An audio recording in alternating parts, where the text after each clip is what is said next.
always thought betrayal would come in whispers. A secret text. A late-night call. A scent of cologne that wasn't mine. But when it came, it wasn't hidden. It was announced like a toast at a family dinner. That night, laughter echoed around the table.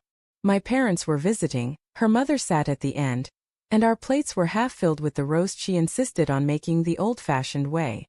It was one of those evenings meant to feel like love, family, comfort, shared stories, except the air carried something else. Something sharp. "Remember when you used to burn everything you cooked?"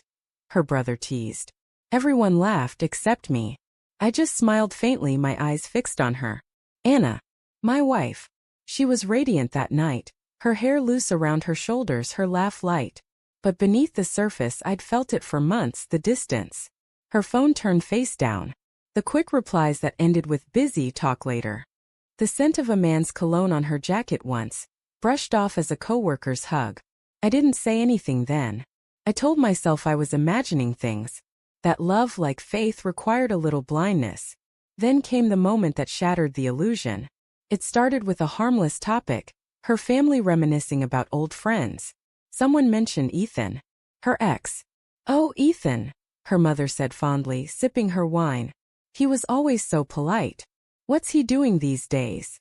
Anna smiled, not awkwardly, not with discomfort, but warmly, like remembering something precious. "He's doing well," she said softly.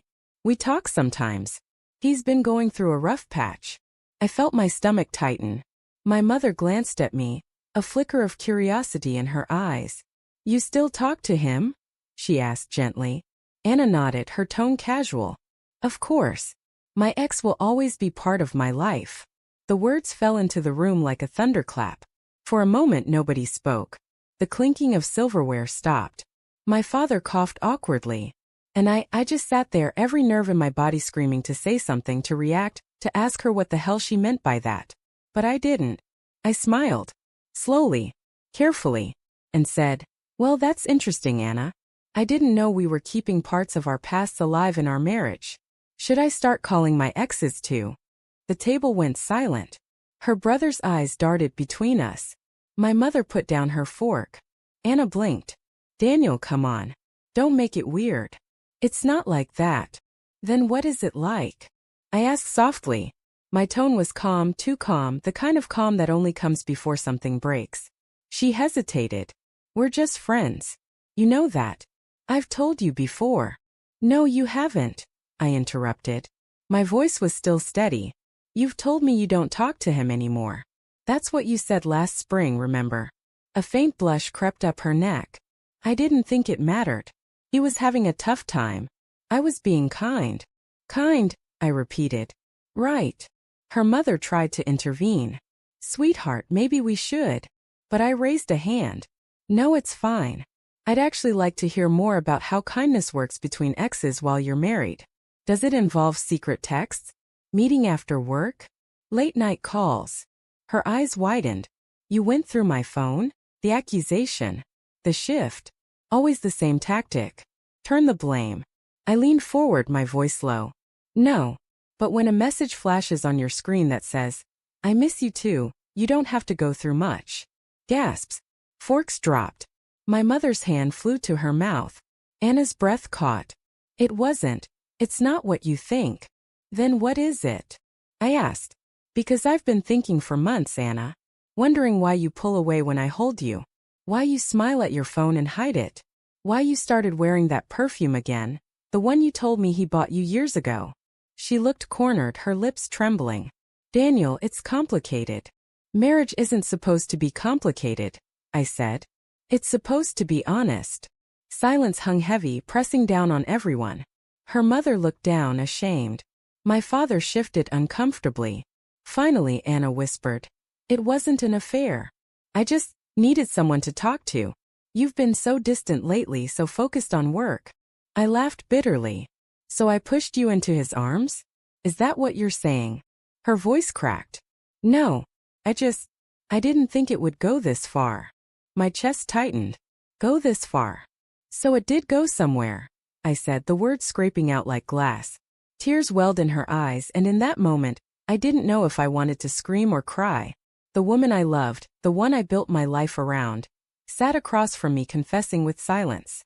My mother whispered, "Daniel, maybe we should talk later." But I shook my head. "No, Mom.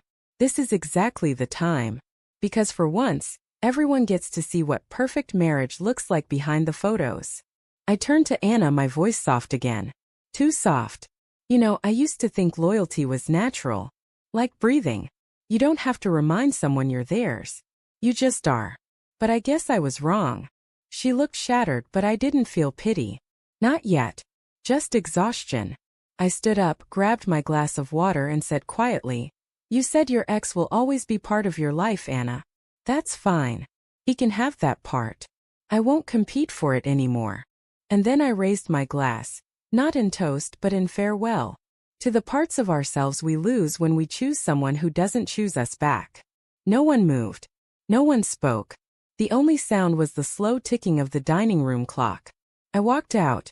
Later that night, when the anger cooled and the house was silent except for the rain against the window, she came to our bedroom. Her voice was hoarse. "Daniel, please. I made a mistake. I didn't mean for it to." I turned toward her. Her eyes were red, her hands shaking. "You didn't mean for it to happen," I said quietly. "But you meant to hide it. You meant to keep me in the dark. That's what hurts the most." She sank to the floor sobbing. "I didn't sleep with him. I swear. I just missed who I used to be. He reminded me of that." I sighed, my throat tight. "Then maybe you should go find that version of yourself again, the one before you promised to be mine." Her face crumpled. "You're really leaving?" "I don't know," I said honestly. "But I know I can't stay tonight." I packed a small bag and left.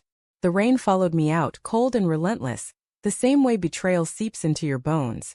Slowly, quietly, until you realize it soaked through everything you loved. Weeks passed. She sent messages I didn't answer.